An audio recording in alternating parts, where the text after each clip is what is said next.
Sports Talk with the Cowboy. Welcome and thanks for riding with the Cowboy.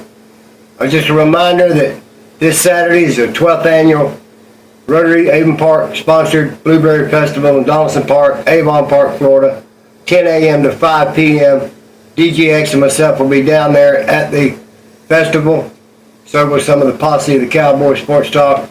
And we'll be down there at the festival on Saturday. Just a reminder to everybody about that festival. We're going to go on to the Tampa Bay Buccaneers now. The news of the week at One Buck Place was the pickup of Fielder, the guard from the Los Angeles Chargers. He was with the Pittsburgh Steelers for 4 years prior as a tackle. And so he was the last 2 years with the Chargers as a guard. 6'8", 395 pounds. He's a starter. He started out at 73 out of the last 78 games that he could have played. That means he's only been out 5 games in 6 years. An offensive lineman, true offensive lineman, veteran, still with some gas in the tank. We signed him $3.75 with incentives.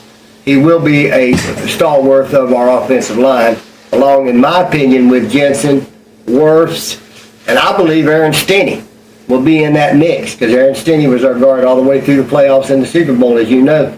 Aaron Stinney can play guard. You know, we've got some depth with Haneke and Ginneke, and we're going to pick up a tackle in the draft a week from this Thursday night.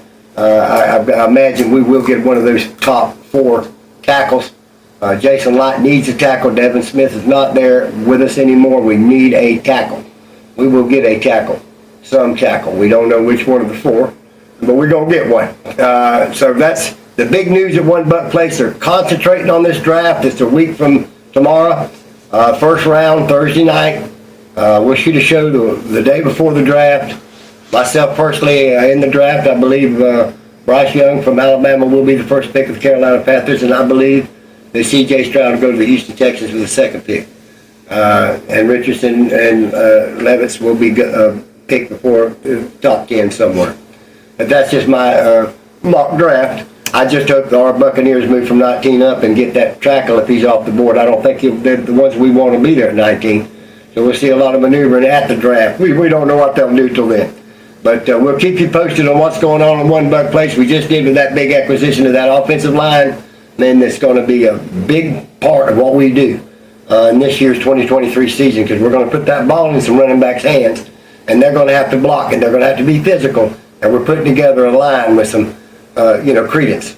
So we'll keep you posted on that. As far as the other news is concerned, Lamar Jackson still floating around out there. Jalen Hurts, Philadelphia Eagles, signed a $255 million 6-year guaranteed contract just yesterday. Aaron Rodgers going to be traded draft night, I'm sure, on over to the Jets. Whatever the pick is, we don't know. Other than that, no big news with the NFL. We'll keep you posted. We're going to go on to the Tampa Bay Rays. They just finished the series with the Cincinnati Reds. They did win 13 games, but they didn't make 14, but they were in the top 2 of the longest winning streak from the start. Congratulations to get there. But we did lose a game to the Toronto Blue Jays, lost 2 in fact, and picked up 1 up there. And we lost 1 to the Reds and picked up 2 there in Cincinnati. So we're 15-3, in good shape by anybody's measure. If you could say, would you like to be 15-3? Who would ever think you could do that? So congratulations to the Rays. Everybody's hitting. Springs, one of our pitchers, had a ball hit him in the hand. A later examination found a Tommy John's tear in his elbow. He's out, Tommy John's. I don't expect he'll be back this year. That Springs, one of our top 5 rotators. So we're going to have to. We've got Zach Efron coming back. Laslos is coming back. So we've got some people that are taking that position. But that's a big blow when you lose them for the year. But other than that, we've been hitting the ball 8-0 today against the Reds, 10-0 yesterday. That's just mopping the floor with them. Doing a fine job. We're coming back to play the Chicago White Sox this weekend at Tropicana Field. Get out there and support our Rays and push us to winning that World Series. We'll keep you posted on the Rays. And then they're playing tremendous ball. They're pitching great, defensive play, and when their bats are hot, 18 points in the last 2 games, opponent 0. That pretty much says it. We'll keep you posted with the Rays. We're going to go now to the Tampa Bay Lightning. They're in the playoffs, like we had said, against the Toronto Maple Leafs. First game last night, 7-3 in Toronto. and our Lightning won 7-3. And a tremendous game by our Lightning.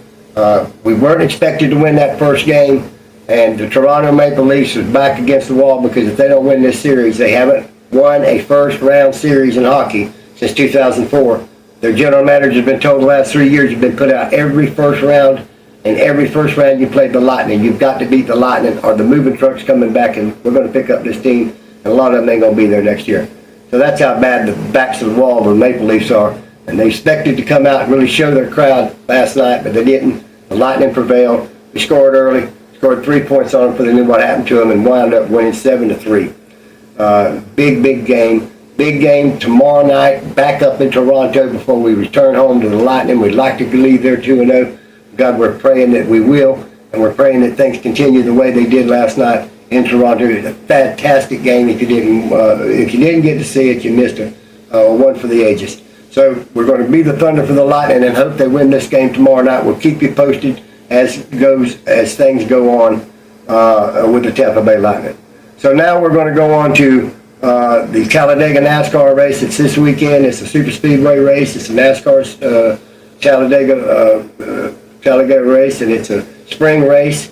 It's a restrictor plate like the Daytona 500 and the Coke Zero, and it's very, very competitive, as you know. Littler teams, and I'm trying to say that about Mike McDonald, my guy in the number 34 Loves Front Row Motorsports car. It's only won one race. This is only pretty much opportunity he's got to win another one. So we're pulling for him. He came in second a couple years ago behind Rod Kowalski. So we're going to hope that he can do some good up there, and hope front row can win. So get out there and watch that NASCAR race this Sunday. It's going to be something worth watching. Now I'm going to go to the questions, and the first question is from Sam. And Sam wanted to know, what about the check that put out the Lightning player last night? The check was in the head. A guy got hit with a stick. He deliberately hit one of our players in the head with a stick. Toronto Maple Leaf put out Charnoff. He's going to be in concussion protocol. He's not going to be able to play, I'm sure, for maybe the series, maybe the rest of the year. And this guy hit him intentionally with a hockey stick. Now they're determining tonight, Sam, whether or not he's going to be suspended. I believe he'll be suspended. Okay, you can't let your players get out of that control. Fighting, they might a little bit of that go on. You just can't walk up and hit a guy in the head with a stick like that. It just can't be done. I think he'll be suspended. And I think our player might be out for this series, but we'll just have to wait and see. We don't have any real medical news. He was conscious of the concussion protocol. We all know how that goes, even in the football and in hockey. So we'll keep you posted, Sam, on that. But it would be a major injury if he's out for the remainder of the playoffs. We hope we run and make a real deep run. God bless you for your question. The next question is for Tammy, and Tammy wanted to know what I thought about NASCAR's rule in the pits and the new lug nut on the car's wheel. It's been a problem, Terry. It's been a great problem. We've had a tremendous amount of wheels coming off these cars with this one lug nut thing. I don't know why they can't figure out one lug nut that you could put on the regular lug nuts before last year and all would be well. We've had a lot of tires come off. We've had a lot of tires in Indy cars and World Sports Car, which all use that one lug nut thing. So Tammy, I don't know. I think that one lug nut just ain't working. It seems to work a little bit better than Indy cars. The World Sports Car, we had a couple tires go off the 12-hour receiving out there. The Acras on the backstretch, one lug nut come off. And these NASCAR cars, it's went to the one lug nut this year. Every car, there's a lot of wheels coming off, and there's only one lug nut. So yeah, that's a good question, and I don't know, but I think that they better look into it, because it really is a problem. And if you really watch and look, as you do, you see a lot of them roll off. So God bless you for your question. Thank you. And the next question is from Ralph, and Ralph just wanted to know what I thought about the first pick in the NFL draft for the Buccaneers. And Ralph, I think it's going to be a tackle. I think it's going to be one of the top 4 tackles. That's the guy from Northwestern. He's going to be gone. Paris Johnson from Ohio State, the guy from Tennessee, or the guy from Oklahoma, one of those 4 tackles. There's about 10 on the list. We're going to get a tackle. And I think we'll have to move up. I don't think 19, they're going to be there, okay, because we can take the running backs out, Ralph, and the quarterbacks are 4 quarterbacks, and 5 or 6 defensive players, including cornerbacks, and we might have to move up. I think we will. Ralph, we'll keep you posted, but I think it's going to be a tackle. The first pick is going to be a tackle, because we got to have a tackle out there. We did that with Donovan Smith when we picked him out of Penn State. He was a stalwart for 9 years. That's what I'm talking about. That's what we're going to pick. That's what I think, Ralph. We'll keep you posted next week. We'll have a show before the draft, and the next day will be the draft. So God bless you. Thank you for your question, Ralph. What do you got for me tonight, DJX? Well, Cowboy, you know what it is. Let's get right off into it, buddy. Got a little bit going on over here. All right. Brett Veach to be honored with Kansas City Sports Commission Awards. I think Brett Veach deserves it. All the years of service to the Kansas City area, and I think he deserves that award. Yeah. Through all the trials and tribulations of sports in any particular market, and his is Kansas City. All right. Allen Robinson passes physical, making the trade from the Rams to Steelers official. Big move with him, Robinson going to the Steelers. Yeah. He wasn't being used with the Rams. Didn't feel like he was being used, but he wasn't really being used. Right. And he had a reputation going in, so it's good that he went to Steelers. Steelers needed a receiver, and they got one. Right. Okay. All right. Trey Lance landing spots. Trey Lance will probably stay with the 49ers. I don't see nobody going to try to trade for Trey Lance. I mean, here at Sports Talk Cowboy, you watch us to get the real sports information. Would you trade a guy that just had a broken neck? Would you take him as a general manager? Would you take a guy that only played 1 year of 4 in college and guy that only played 3 games and got a broken neck and wasn't that good when he was playing? Just looked like an average rookie? Would you take a chance on that guy? The 49ers got him under contract, and I'm sure I wouldn't take him if they gave him to me. All right, we're going to switch it up a little bit right here. Let me go to the boards right quick. Should San Francisco trade for Cousins?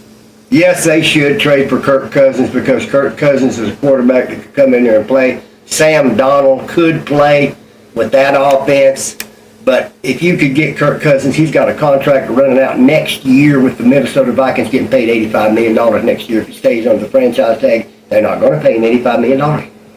They're not going to sign him to no $350 million deal in Minnesota. Kirk Cousins is not going to be there. So if you're the 49ers and you know Brock Purdy's your boy, but he is out for the year with his elbow, what you going to do? You got Trey Lance. Who wants him? You got Sam Darnold. You paid him $7 million to stand around and be a guy that going, he can, maybe with that good of a team. But I don't know. I don't know about the Kirk Cousins thing. I don't know. It's an idea. It's an idea. It's an idea, but I think Sam Darnold is the San Francisco 49ers answer. Darnell Wright looks like a prototypical New England offensive tackle.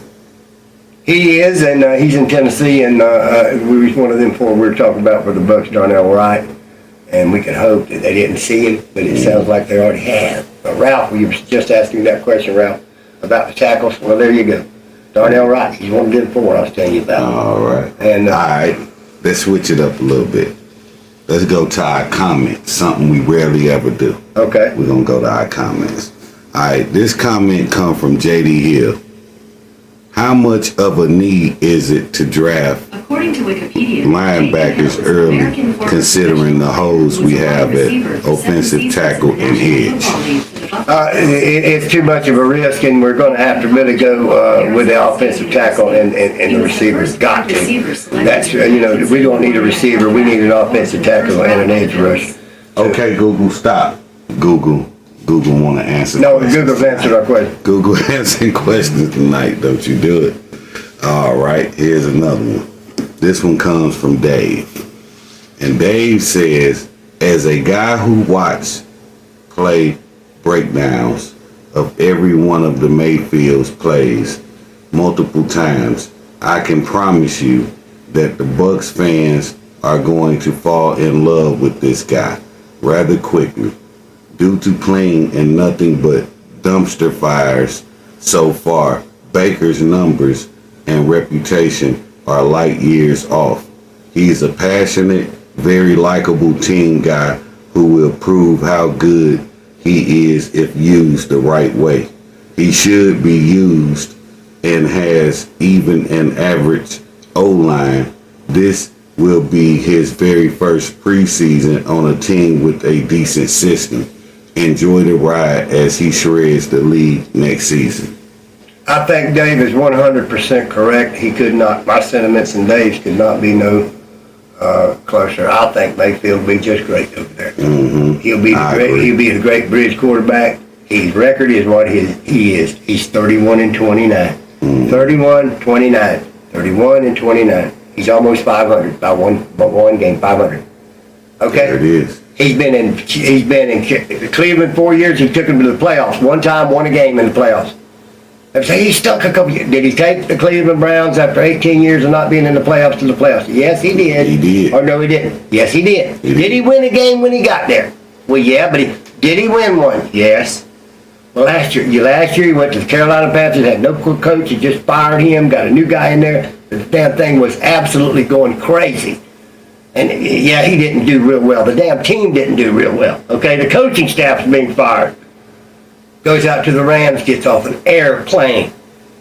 Don't even hit the locker room hardly. And within 12 hours, he's back to Vegas to play as a starting quarterback with the Rams against the Raiders and won the game.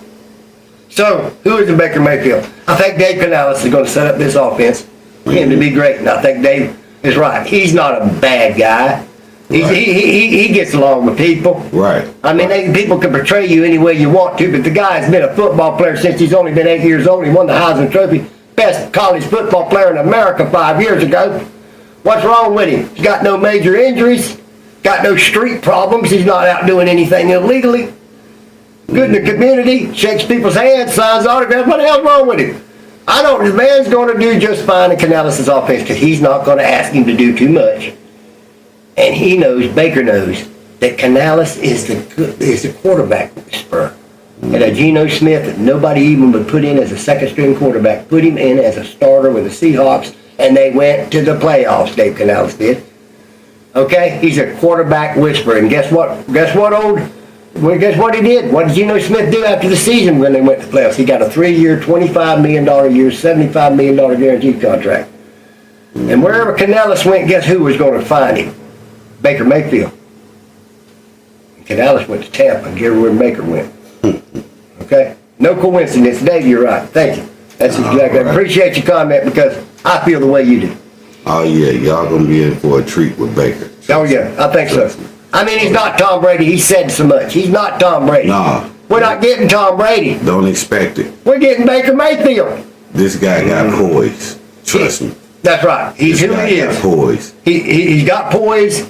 Don't ask him to do too much. Hit your two great receivers, Evans, hit Godwin. Get your tight end to run and get you stable. I'm not talking one. I'm not talking two. I'm not talking three. I'm talking four. That's a stable in football. 4 backs and pad him the ball. Let him go through a hole 5 or 6 yards every time until you get that shot. Right. And you got 2 guys down there to catch it when you get it. Throw it down there. Good enough for Brady to win a Super Bowl with.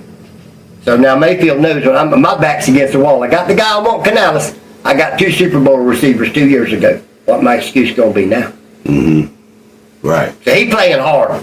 Yeah. He ain't getting in no trouble. He's playing hard. It's coming. All right. That's what I got for you tonight, Cowboy. Well, God bless you, DJX. God bless you, too. Hey, we want you to get down there to that Blueberry Festival if you'd like to Saturday. I want you to be kind to each other. We need kindness in this world. We need kindness and love in this world. We don't need hate, anger. We got too much of it. Division's not good for our nation. Let's remember we are together as an American. When we go anywhere in the world, we're not judged who we are. We're said to be Americans because that's who we are. We ought to get along. Love you, Cowboy. Out to the next show. God bless you.